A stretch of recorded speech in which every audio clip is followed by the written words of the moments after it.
اللهم صل على محمد وعلى آل محمد كما صليت على إبراهيم وعلى آل إبراهيم إنك حميد مجيد.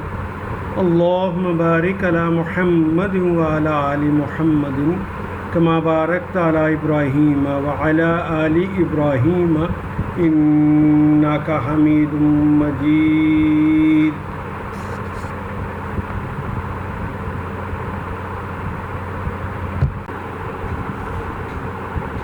اللهم ارزقنا علما نافعا واسعا عميقا. اللهم ارزقنا رزقا واسعا حلالا طيبا مباركا من عندك. اللهم ارزقنا حياة سعادة وموت شهادة. اللهم تقبل منا إنك أنت السميع العليم وتب علينا إنك أنت التواب الرحيم. وصلى الله تعالى على خير خلقه محمد وعلى آله وأصحابه أجمعين برحمتك يا أرحم الراحمين.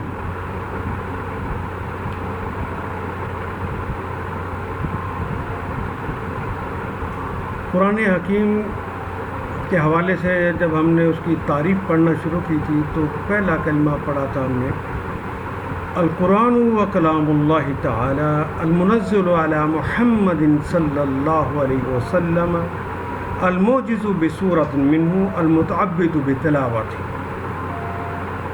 یہ جو المنزل علی محمد اس کو ہم نے پورا وحی کی صورت میں پڑھا کہ وحی جو نازل ہوتی تھی وہ کس طرح نازل ہوتی تھی، وہ تفصیل کے ساتھ پڑھا اور اس کے صورتحال کیا ہو جاتی تھی جب نازل ہو رہی ہوتی تھی، اور وہ کن کن طریقوں سے نازل ہوتی تھی اس کو تو ہم نے تفصیل سے اللہ کے کلام کو علی قلب محمد صلی اللہ علیہ وسلم پہ جو نزول ہوا ہے اس کو پڑھا.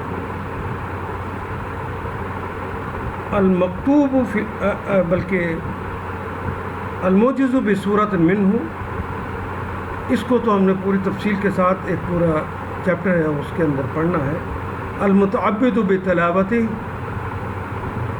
یہ واحد کتاب ہے جس کے تلاوت کرنا بھی عبادت ہے. یہ اس حد تک عبادت کہ نبی اکرم صلی اللہ علیہ وسلم نے کہا اگر آپ نے کہا ہے الف لام میم تو یہ ایک حرف نہیں ہے، یہ 3 ہے. 30 نیکیاں ملیں گی. اور اس کے اندر ایک اور نقطہ بھی مجھے نظر آیا کہ الف لام میم کے تو معنی کا تو اور رسول اللہ کے علاوہ کسی کو پتہ ہی نہیں، نہ رسول اللہ نے کبھی بتائے.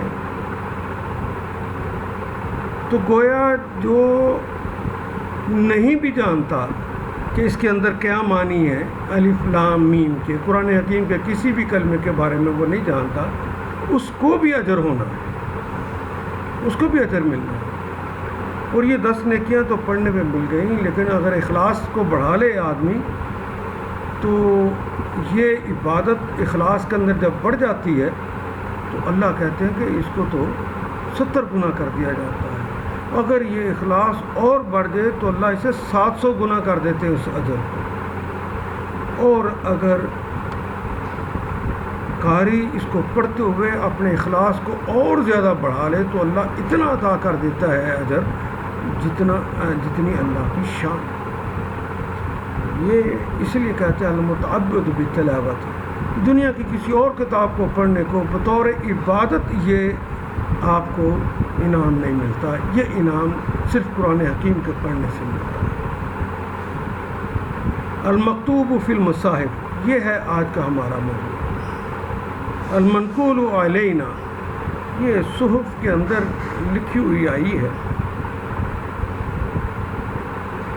بین دفتي المصحف کے دونوں جلدوں کے درمیان نقلاً متواتراً یہ متواتر نقل ہوتی آ رہی ہے، اور یہ متواتراً سنداً بھی تواتر ہے اس کے اندر، اور طبقاتاً بھی پہلے طبقے سے دوسرا اور دوسرے سے تیسرا اور تیسرے سے چوتھا طبقہ، یہ آج تک مسلسل ہم تک پہنچتی آ رہی ہے بغیر انقطاع. کوئی اس میں رکاوٹ ہوئی ہی نہیں ہے. اس کو آج ہم نے پڑھنا ہے کہ یہ جو نازل ہوئی تھی وہ نبی اکرم صلی اللہ علیہ وسلم کے زمانے میں کس طرح ہم پہ نازل ہوئی اور کس طرح اس کی حفاظت رسول اللہ صلی اللہ علیہ وسلم کے زمانے میں.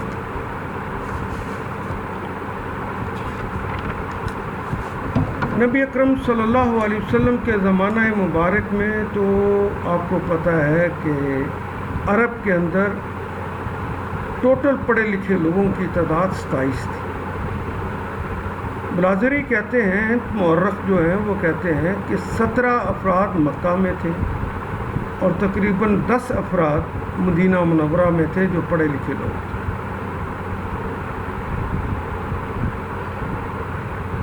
مکہ کی اس لیے مکہ کے اندر چونکہ لوگوں کو پڑھنے لکھنے کا کوئی رواج ہی نہیں تھا تو کوئی خاص عربی زبان کو لکھنے کے لیے رسم الخط بھی یہاں موجود نہیں تھا. اس زمانے میں جو لوگ تھوڑا بہت لکھتے تھے، مکہ کے لوگوں کی بات ہو رہی ہے، مکہ میں جب کوئی تھوڑا بہت جو لکھا جاتا تھا تو یہاں سے شمال کے اندر ایک قوم بستی تھی، اسے نبطی کہتے ہیں.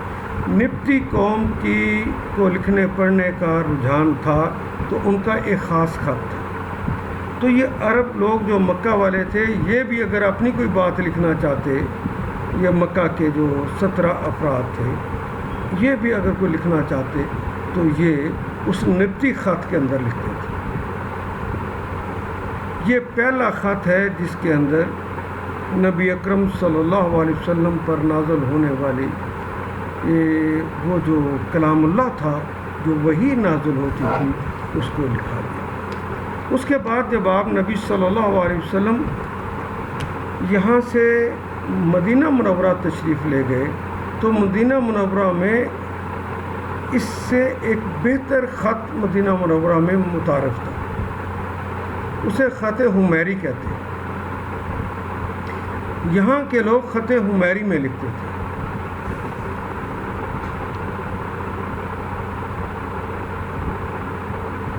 یہاں پر پڑھنے لکھنے کا چونکہ رجحان تھا، یہودیوں کے مدارس یہاں موجود تھے اور مدارس کے اندر عیسائیوں کے بھی اکا دکا اور بعد میں مسلمانوں کے بچوں نے بھی پڑھنا شروع کر دیا.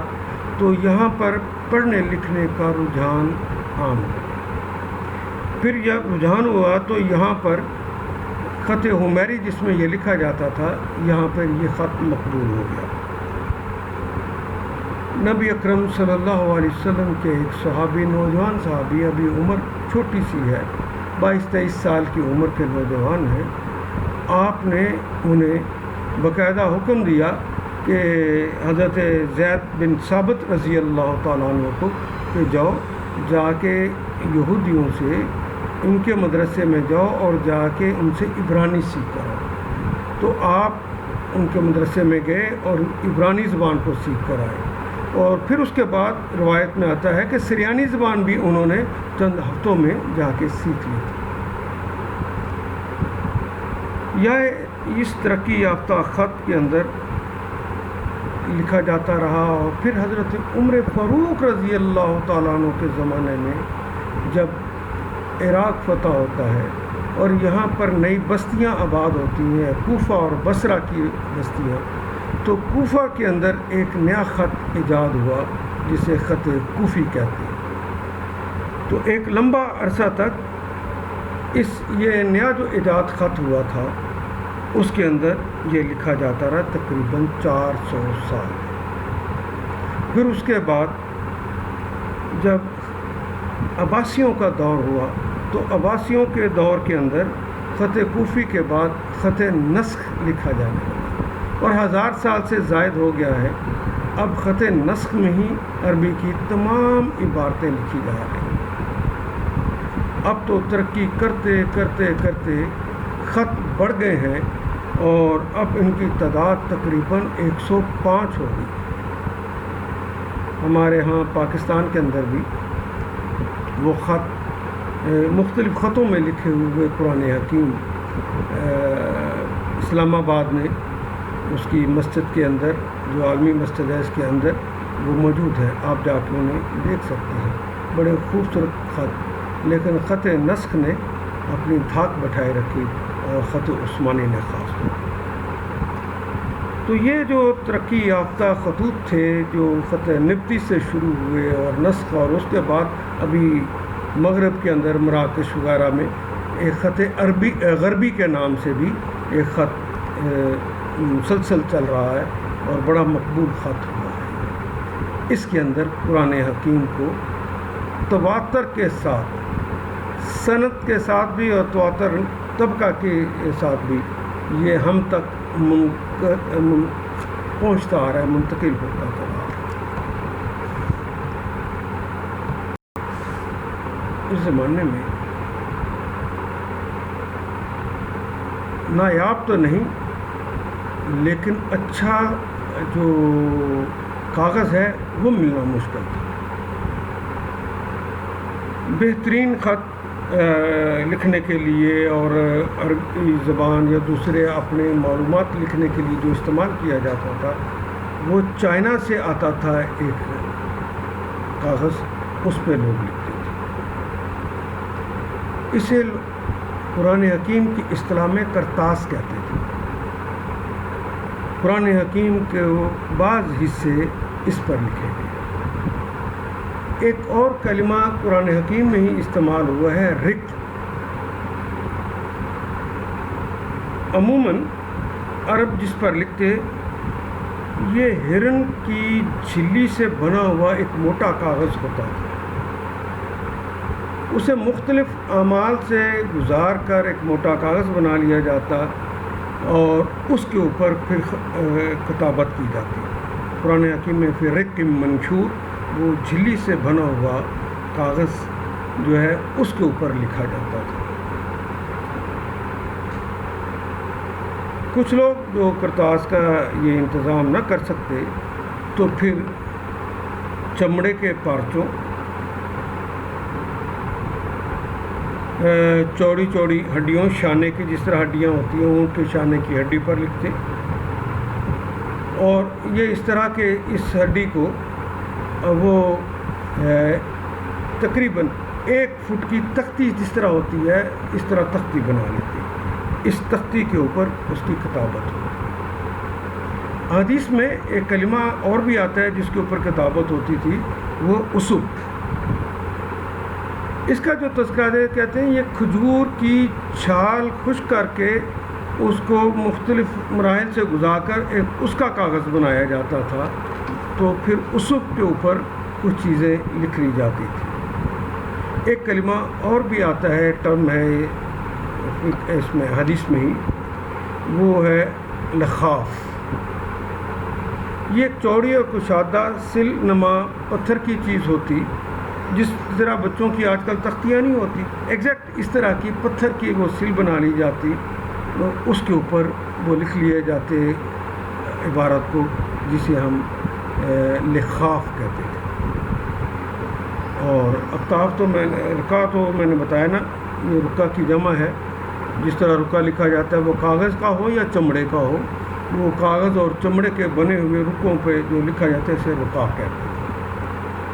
اور اقطاف وہ جو ہڈی کی بنی ہوتی ہے، چوڑی ہڈی ہو یا خاص طور پہ شانے کی ہڈی جو ہوتی ہے چوڑی، اس کو 1 فٹ کے قریب بنا کر پھر اس کے اوپر لکھ لیا جاتا ہے۔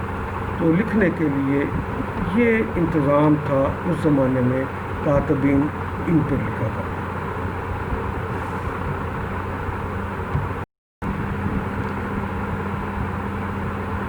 یہ جو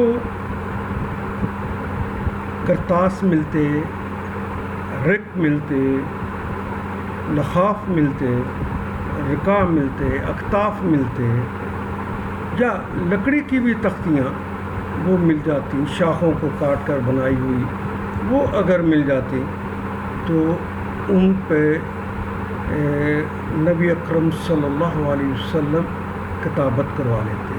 جو لوگ مکہ میں کاتبین وحی کے نام سے ملے یا مدینہ منورہ میں جا کے کاتبین وحی کے نام سے لوگ ملے، ان سے لکھوا لیا کرتے تھے۔ ان کی تعداد تو تقریباً 70 کے قریب تھی کہ جو ہی وحی نازل ہوتی تو نبی اکرم صلی اللہ علیہ وسلم جو بھی دستیاب ہوتا آدمی اس کو بلا لیتے اور آپ ان سے یہ لکھواتے۔ خاص طور پہ یہ کام خلفائے اربع ان سے لیا گیا، عبداللہ ابن مسعود رضی اللہ تعالیٰ عنہ ان سے لیا گیا، حضرت سالم مولا حذیفہ ان سے لیا گیا، ابی بن کعب رضی اللہ تعالیٰ عنہ سے لیا گیا، اور زید بن ثابت رضی اللہ تعالیٰ عنہ نے سب سے زیادہ اس کے اندر کام کیا۔ محفوظ کرنے کے لیے دو چیزیں ہوتی ہیں، ایک یہ کہ اس عبارت کو کہیں نقل کر لیا جائے، اور دوسرا یہ کہ اس عبارت کو دلوں کے اندر محفوظ کر دیا جائے۔ اگر یہ دونوں چیزیں موجود ہوں گی اور دونوں ایک دوسرے سے ٹیلی کرتے ہوں گی تو وہ چیز محفوظ ہو جاتی ہے۔ تو اللہ جل شانہ نے جو وعدہ فرمایا تھا کہ میں قرآن حکیم کی حفاظت کا خود ذمہ دار ہوں، تو اس کی ذمہ داری اس طرح کروائی کہ ایک طرف تو رسول اللہ صلی اللہ علیہ وسلم کتابت کروا رہے ہیں، اور کتابت کروا کر ان چھوٹے چھوٹے ایک آیت کی نازل ہوئی ہے، 2 آیت کی نازل ہوئی، چند ہیں جہاں پر بڑی بڑی پوری صورتیں نازل ہوئی ہیں، کٹھی ایک وقت میں ہو گئی تو وہ لکھ لی گئی، ورنہ کہیں 1 آیت، کہیں 5 آیت، کہیں 10 آیت، تو ایک ایک کاغذ کے اوپر جو چیز نازل ہوتی وہ لکھ لی جاتی تھی۔ وہ کاغذ ہوتا، وہ شانے کی ہڈی ہوتی، وہ لحاف ہوتے، وہ رکاع ہوتے، وہ اصب ہوتے، وہ ان پہ لکھ لیے جاتے۔ نہ صرف لکھ لیے جاتے، نبی اکرم صلی اللہ علیہ وسلم جب لکھوا لیتے تو پھر ان سے سنتے بھی تھے، اور پھر اگر سنتے تو کوئی غلطی ہوتی، کوئی چھوٹی موٹی بات صحیح نہ لگتی تو آپ پہلے اس کو ٹھیک کرواتے، بخاری شریف میں آتا ہے، پھر آپ کہتے کہ اسے لوگوں تک پہنچا دو۔ اس وقت تک لوگوں تک پہنچانے کی اجازت نہ تھی جب تک جو کچھ لکھوا لیا ہوتا تھا اس کو آپ سن نہیں لیتے تھے۔ اگر وہ آپ کی یادداشت کے مطابق ہوتا تو آپ اسے اجازت دیتے کہ اب اسے لوگوں تک پہنچا دو، اور اگر وہ اس کے مطابق نہ ہو تو اس کو ٹھیک کروا دو، پھر اجازت ملتی کہ اب اس کو لوگوں تک پہنچا دو۔ اور دوسرا طریقہ یہ تھا کہ لوگوں کو زبانی یاد کرا دیا جائے۔ اب دیکھیے جس زمانے میں قرآن حکیم نازل ہو رہا تھا، مکہ کا زمانہ ہی لیجیے، مکہ کے زمانے میں کتنی سختیوں کا زمانہ تھا، کتنے خوف کا زمانہ تھا کہ حضرت موسیٰ عاشری رضی اللہ تعالیٰ عنہ نبی اکرم صلی اللہ علیہ وسلم کی شہرت کو سنتے ہیں تو یمن سے آتے ہیں، لیکن کوئی بتاتا نہیں ہے کہ رسول اللہ کون ہے۔ یہ بتانا بھی، اپنے آپ کو پوچھنا بھی موت کو دعوت دینا تھا کہ تم ان کے پاس جا رہے ہو۔ تو پھر انہوں نے ایک دن حضرت علی کرم اللہ وجہہ کو ایک لمبے وقفے کے بعد پوچھا، پھر انہوں نے کہا چپ کر کے میرے پیچھے پیچھے آتے جاؤ اور میں تمہیں رسول اللہ سے ملا دوں گا۔ اس زمانے میں بھی نبی اکرم صلی اللہ علیہ وسلم یہ لکھوانے اور اس زبانی یاد کروانے کا اہتمام فرماتے تھے۔ آپ نے وہ مشہور واقعہ تو پڑھا ہوگا کہ حضرت عمر فاروق رضی اللہ تعالیٰ عنہ ایک دن گھر سے نکلے کہ میں نے رسول اللہ صلی اللہ علیہ وسلم کا معاملہ تمام کر دینا ہے، نعوذ باللہ، اور وہ غیظ و غضب کے عالم میں جا رہے تھے۔ تو رستے میں کسی نے پوچھا جاہو جلال والے کدھر جا رہے ہو؟ کہا کہ آج میں اسلام کے اس لمبردار محمد رسول اللہ سے نپٹنے جا رہا ہوں۔ کہا پہلے اپنے گھر کی خبر لو، تمہاری بہن فاطمہ اور اس کے شوہر وہ تو مسلمان ہو چکے ہیں، اور جب وہ ان کے گھر جاتے ہیں تو تلاوت کی آواز سنتے ہیں تو وہ لکھی ہوئی چیز جو ان کے پاس، جو انہوں نے چھپا لی تھی، وہ لکھی ہوئی چیز تھی، اس کو یاد کروا رہے تھے اور پڑھا رہے تھے۔